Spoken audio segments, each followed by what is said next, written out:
Hey guys, it's Lauren here. I want to talk to you about handling price objections, right? Because on your journey as an expert or a coach, you are going to have conversations with people who want to work with you, want your value, want that transformation, but come up against a price barrier or, that old adage, I can't afford it right now. And so I want to talk to you about a few things that can help you to shift that in your business and that will move the needle for you as you grow. So are your leads getting stuck on price? Are you hearing that, that phrase, I'd love to work with you, but it's just, too expensive for me right now, or I just don't have the cash? I want you to reflect on a time in your life when you've really wanted something, big or small. Might have been a much needed holiday. It might have been, a new pair of trainers, an iPhone. I don't care, whatever it is. It might have been takeaway dinner. In those moments when you've really wanted that thing, money, albeit a factor for sure, has rarely become an obstacle. And the reason in those instances it doesn't become an obstacle is because we understand the value of what that thing is going to do for our life. So when we want something and we can justify it to ourselves, we understand the value. For example, I really need a holiday. It's going to do me the world of good. It's going to give me my energy back. It's going to make me feel excited about things again. That's an example of where we recognize the value of that holiday and we spend the money. I just don't have the energy to cook dinner tonight. I need someone else to do it for me. We justify the value of, getting that Deliveroo or that takeaway, and we find the money. And, so how do we make sure that your leads, your prospects, really want what you're offering and really understand the value of what you're offering? So what's really going on when we get that pricing objection? Well, it's super frustrating when you know how powerful your expertise is, how transformational it could be for this particular person that, you might be in a dialogue with, but they're just not buying it. So let me explain what's really going on. So growing up in Australia, and I use this analogy, my dad used to grow vegetables. He still does. He's obsessed with gardening. And one thing that I loved to do to help him was watering. And so I would stand and I would hold the hose and, ready to spray onto the garden. And my dad would go around the back of the shed to turn the tap on. And if the water didn't come out within a few seconds, then we would know that there was a problem in the hose, right? The hose might have a kink in it. Usually it'd have one or two kinks in it. And so what happens with hoses, right? You want the water to flow through, but sometimes it gets blocked. And so the truth is your business is kind of like a hose, right? When you're not getting the results you want, so, the client paying, the client converting, the client signing up to work with you, there is usually a kink somewhere, one, sometimes more. And so here are a few examples that might be causing your price objection, further upstream. The first thing might be that you're not warming your leads up enough and allowing them to get to know you and to like you and trust you. And, yes, we want to get our leads on the phone, but not before they have had a chance to get to know you and to like you and trust you, which is why your consistent content production is key, right? So are you regularly talking about your value? Are you regularly speaking to your potential clients' problems in your content? Are you really showing that you understand their pain points, their frustrations, why they have those problems? Are you posting on a blog? Are you going live daily on video?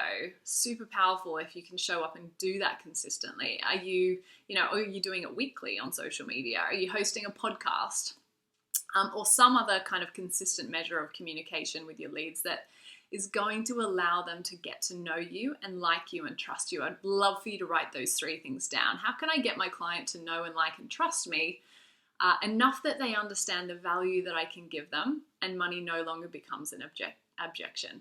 So if you aren't there, then there could be a kind of kink in your hose, and that's resulting in the client not being convinced that spending money with you is the right next step. So the second problem might be that you're not qualifying your leads before you speak to them. So whenever a client inquires to work with me, I arrange a call to speak to them if it's a one-to-one client. But before I do that, there's a really important step, and that is to have them fill out a short Q&A form. And there's one really important question that I ask on that form, amongst others, about getting to know their pain points and their problems and making sure I can support them. And that really important question is, are you in a position right now, financially and time-wise, to commit to this coaching process, right? So I want to know that they are in a position to show up with the time and the financial resources that they need to experience this transformation. And so I have already planted a seed in my clients' or my lead's mind before we speak, that there's a commitment that they need to make, that they are only really going to jump on this call with me if they have said yes to that. If it's a no, then it doesn't make sense for us to speak. And so that's part of that qualifying process that I really want you to think about. And the third thing is that, maybe you're not showcasing the value of what you do clearly enough with evidence. And we'll talk about that in a moment in terms of substantiating your value through the power of testimonial, references from previous clients, and I'll come back to that in just a moment.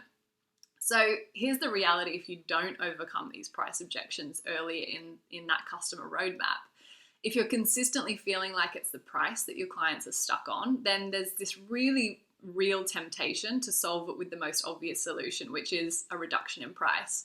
And so if we hear, yes, I want to work with you, but I can't pay, then it's really easy to default to, well, what if I discounted, or what if I reduced my price? And we don't want to do that. We want to retain the integrity and value of our proposition. Equally, when clients are saying no, we get really frustrated and we feel like we aren't good enough at what we do. And 98% of experts and coaches use this as a reason to give up, right? When it's really a sign to show up.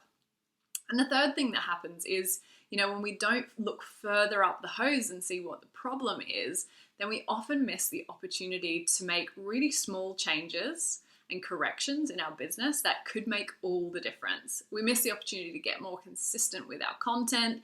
We miss the opportunity to better qualify our leads.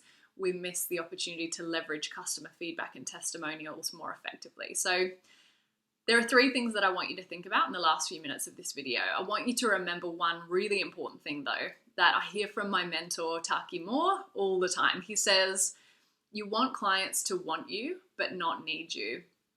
Which sounds counterintuitive, right? You want clients to want you, but not need you. And it means you want clients who desire the transformation enough that they could do it on their own, right? They could get there if they really wanted to, and it might take longer. But they want your help to get them to that desired outcome faster. They're buying speed from you, right? So I want you to keep that in mind. Sometimes you will get a no, and don't beat yourself up about it. What we want to ensure is that we've done all that we can to prevent that price objection, by overcoming that objection much earlier in the piece. So in the form of showcasing your clear value and really qualifying leads much earlier in the process so that it doesn't manifest in, a wasted hour on the phone. So here are 3 things that I want you to consider. The first is, do you believe fully in the value of your offer? This is a mindset piece, right? Are you owning it? Are you clearly communicating the value when you speak to your prospects? Are you really selling them that transformation of speed, of transformation, of results, of, promise, of aspiration? Second thing, your price isn't your problem. It's rarely the problem. It's our ability to articulate our value that is the problem.